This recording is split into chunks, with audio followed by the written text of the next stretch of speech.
సంగారెడ్డి పట్టణంలో త్రాగునీటి సరఫరా అంశంలో నెలకొన్న ఇబ్బందులను యుద్ధ ప్రాతిపదికన పరిష్కరించి ప్రజలకు మంచినీటిని అందించాలని సంగారెడ్డి ఎమ్మెల్యే చింత ప్రభాకర్ అధికారులను ఆదేశించారు. సంగారెడ్డి ఎమ్మెల్యే క్యాంప్ కార్యాలయంలో మున్సిపల్ అధికారులతో ఎమ్మెల్యే సమీక్ష సమావేశం నిర్వహించారు. పట్టణ పారిశుద్ధ్యంపై ప్రత్యేక దృష్టి సారించాలని, రానున్న వానాకాలం దృష్ట్యా పూడికలు తీసి రహదారులపై వర్షపు నీరు నిలవకుండా పాదచారులకు ఇబ్బందులు లేకుండా చూడాలని సూచించారు. అదేవిధంగా పట్టణాల్లో వీధి దీపాలతో ప్రజలు ఇబ్బంది పడుతున్నారని, వీధి దీపాలు లేని చోట అమర్చాలని, అధికారులు సమన్వయంతో పనిచేయాలని ఎమ్మెల్యే కోరారు. ఈ కార్యక్రమంలో municipal commissioner Prasad Chauhan, DE Imtiaz, Venkateswarlu, GV Srinivas, Vithal, Shravan Reddy తదితరులు పాల్గొన్నారు.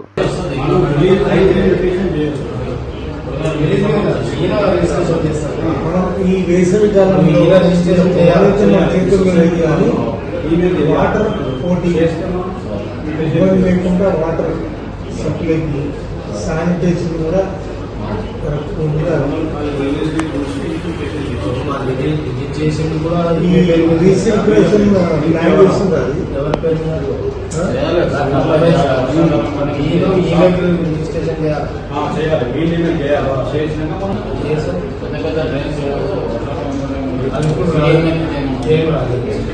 ఇప్పుడే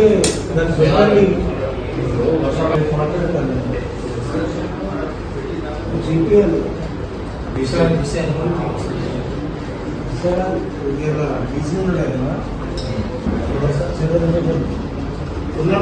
ప్రజావాళ్ళు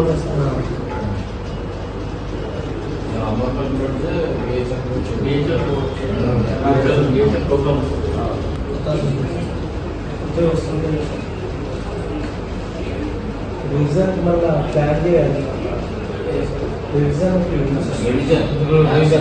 మళ్ళీ ఒకసారి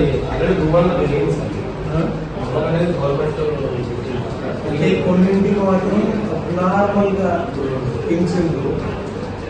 ఎందుకు పెంచిండ్రు అని అడిగితే వచ్చి మాట్లాడుకుంటే అది సిడిఎంఏ నుంచి అది